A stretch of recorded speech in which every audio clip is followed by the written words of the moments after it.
আপনার imo ID কয়টা ফোনে অ্যাক্টিভ আছে কিভাবে বুঝবেন? অনেক মানুষ আছে যে অন্য একটা ফোনে সিম তুলে ইমোতে কথা বলেন, সেই ইমোটা লক আউট করার কথা মনে থাকে না।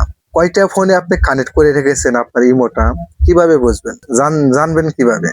আজকের এই ভিডিও থেকে জানতে পারবেন। তো এই কাজটা করার জন্য আপনারা ইমোতে এসে আপনাদের প্রোফাইলে ট্যাপ করবেন।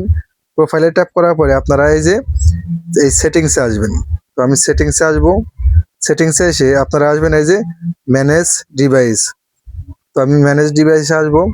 তো এখানে দেখুন আমার এখানে এই একটা দুইটা ডিভাইসে আমার ইমোটা কানেক্ট আছে। তো এখন যদি আপনারা চান যে না আমার এই দুইটা ডিভাইসে আমার রাখতে পারেন, যদি এখানে একাধিক ডিভাইস থাকে যেগুলা ডিভাইস চেনেন না জানেন না, সেগুলা ডিভাইসে এই যে এখানে দেখতে পাচ্ছেন ডিলেট আইকন, এখানে ট্যাপ করবেন, ডিলেট হয়ে যাবে।